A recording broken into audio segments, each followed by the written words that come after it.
There's a strange moment that happens before you enter a room. A second where you already know, without knowing how you know, that nobody is going to turn their head. It's not fear. It's not shyness. It's something older than that. It's the feeling that you already exist on a frequency that the world around you hasn't yet tuned into. And then you enter, and the room remains exactly as it was. And you find your place, not among the people, but on their edges, observing, processing, existing in silence. This video isn't going to explain who you are. It's just going to observe some things you may have been doing for years without a name, without an audience. If any part of this feels familiar to you, you're not alone. And if you ever feel like sharing your experience, the comments are open. You rehearse conversations in your head, but in the real world you remain silent. There's a version of you that never stays quiet. It speaks, it responds, it defends its positions with surprising clarity. It doesn't hesitate, it doesn't freeze, it doesn't lose its train of thought. It exists entirely within you while the outside remains still. The rehearsal begins hours beforehand, sometimes days. You carefully construct the scene, choose the right words, and anticipate the other person's responses. There's an internal logic to this process, almost an architecture, as if speaking, well, first to yourself was a form of protection. But when the moment arrives, something changes. The air of the real scene has a different weight than the air of the imagined scene. And what was ready inside you finds a door that won't open. And you remain silent, not because you had nothing to say, but because you had too much to say. You rehearse entire conversations in your head that never happen. It's not just answers you prepare. It's complete conversations with a beginning, middle, and a conclusion that finally makes sense. You interpret both sides, give voice to the other, anticipate every possible detour. It's an internal theater that no one watches, but that you produce with real dedication. Some of these conversations never had a concrete trigger. They were born from a misinterpreted glance, from a sentence left unfinished. You took that fragment and built an entire script around it, as if completing the scene was the only way to close something that is still open. The curious thing is that these conversations sometimes resolve real issues. You process, reorganize, and understand something that was previously just formless pressure. But the other person will never know this. They participated in an entire conversation without ever being present. You revisit old interactions searching for the moment you disappeared. There's a memory you keep revisiting without planning to. It's not a beautiful memory, nor a horrible one. It's an ordinary scene, a hallway conversation, a dinner, a brief meeting, and you keep going back to it because you still haven't found what you're looking for. You play the scene in slow motion, frame by frame. You search for the exact moment when the environment stopped including you. Was it when you spoke and no one responded? Was it before that? Sometimes you suspect it was even earlier, before you even opened your mouth. What motivates this revisiting is not resentment, at least not only that. It's an almost archaeological need to find the origin, as if identifying the exact moment of disappearance could, in some way, undo it, or at least explain why the silence of others always seems so rehearsed. You imagine versions of yourself being noticed, but you never believe them. There's a version of you that walks into a room and changes the temperature of the air. That speaks and people stop, not out of obligation, but out of genuine interest. That exists at the center of things without having asked for that place. You know this version. You've imagined it many times. She appears in the quietest moments before sleep, in the middle of a long trip. You build her carefully, almost tenderly. You give her the posture you sometimes forget to have, the voice you sometimes stifle. And for a few minutes, within that imagined space, she is completely real. But there's always a point where you step back, where something inside you looks at that version and says, with an almost cruel calm, "That's not quite right." and the scene dissolves, not with noise, but with the gentleness of someone who already knows the ending. You put that version back in the same dark place where the things you don't believe in are kept. You talk to yourself silently to fill the void of not being heard. There's a voice that never truly stops. It comments on what you see, organizes what you feel, narrates what's happening. It's not madness, it's not weakness, it's something much simpler and much more human. It's the only conversation where you're certain someone is listening. Sometimes that voice takes on a gentle, almost paternal tone. It reminds you to breathe, to eat, that the day will pass. Other times, it's harsher, more impatient, more like someone you've known. But it's always there, filling the space left open by the silence of others. What few realize is that this internal dialogue has a real function. It sustains something that would need another person to exist, but hasn't found that person yet. It's a bridge built from the inside out, with no other visible side, and yet it bears the weight of everything you haven't yet said aloud. You become convinced that it's better to observe than to be present at the scene. At some point, without you making a conscious decision,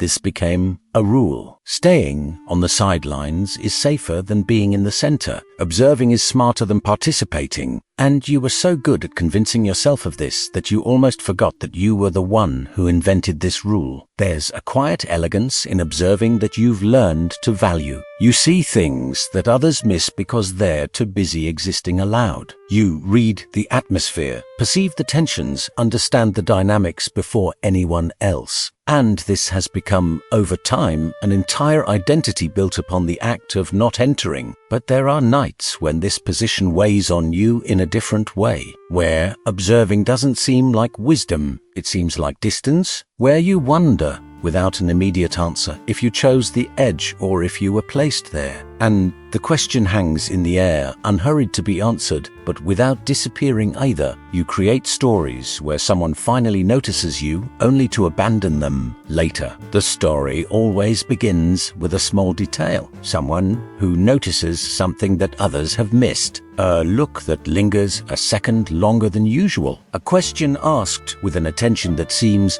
for the first time, genuine. You develop this story with a generosity you rarely offer yourself. You give it time, texture, continuity. You build the other character carefully, almost with anticipatory gratitude, as if creating someone capable of seeing you were the closest thing to being truly seen. But there comes a point where the story loses its momentum, not all at once, slowly, like a light that dims without warning. You begin to feel the weight of fiction, the distance between what you imagined and what exists. And you abandon the story in silence, without a funeral, without explanation, keeping only the vague feeling that something beautiful almost happened. You feel that your presence changes the atmosphere less than it should. It's not a dramatic conclusion you reach all at once. It's a realization that accumulates in thin, almost invisible layers. The environment before you arrive and the environment after you arrive seem too similar. And this similarity, over time,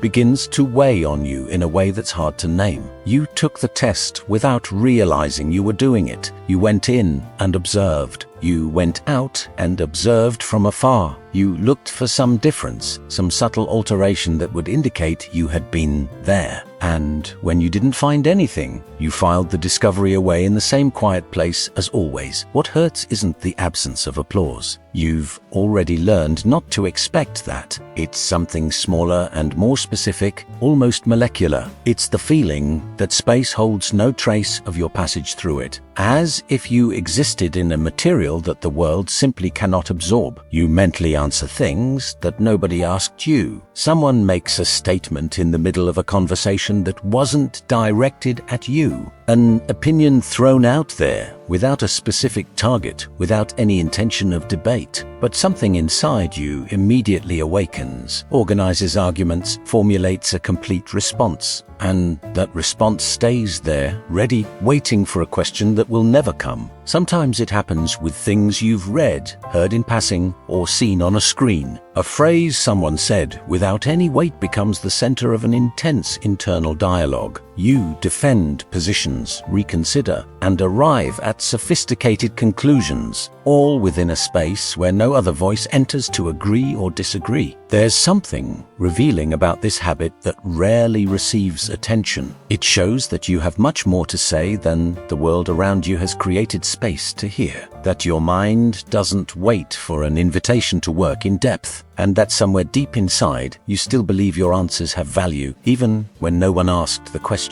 You become so accustomed to external silence that it becomes internal. At first, the silence of others was something you noticed clearly, an absence with defined boundaries, an empty space that you could identify and name. You knew where the world ended and where the place where no one could hear you began. There was still a distinction between the outside and the inside. But silence has a particular quality that few mention. It doesn't stay still where you found it. It moves slowly, with the patience of someone who has all the time in the world. And one day you realize that it's no longer just out there. It has learned the way back inside. You begin to doubt your own existence when no one reacts to you. Not dramatically, not with visible despair. It's a quiet, almost polite doubt that settles in the cracks of the day. A low voice that asks, without insistence but without disappearing, if what you feel, think, and carry occupies real space somewhere beyond yourself. There is a word that no one teaches, but that many people learn on their own. It has no sound. It has no visible form. It is the word that describes the space between existing and being perceived. You probably already know it, even without having a name for it. Everything observed here is not a flaw, not a weakness, not a diagnosis. They are simply patterns, internal movements that happen silently within many people. In people who think before they speak, who feel before they react. In people who have developed such a rich inner world that the external one sometimes seems too small to contain it. Fyodor Dostoevsky once wrote about men who live in the depths of their own being, not as punishment, but as a consequence of feeling too much in a world that rewards those who feel less. He wasn't describing weakness. He was describing a particular way of being alive that few have the courage to admit. If you've made it this far, it probably wasn't by accident. Something in these observations resonated with you in a place that rarely receives visitors. And that echo in itself says something important, that you are not as invisible as you sometimes seem, at least not here, not now. Inner silence is not the end of anything. Often it is the place where the most self-aware people learn to exist, not because they chose silence above all else, but because they have not yet found a noise that is worth more than the clarity they have built for themselves. If this video touched you, consider subscribing. There's so much more to see, and you deserve a space where those observations can take place.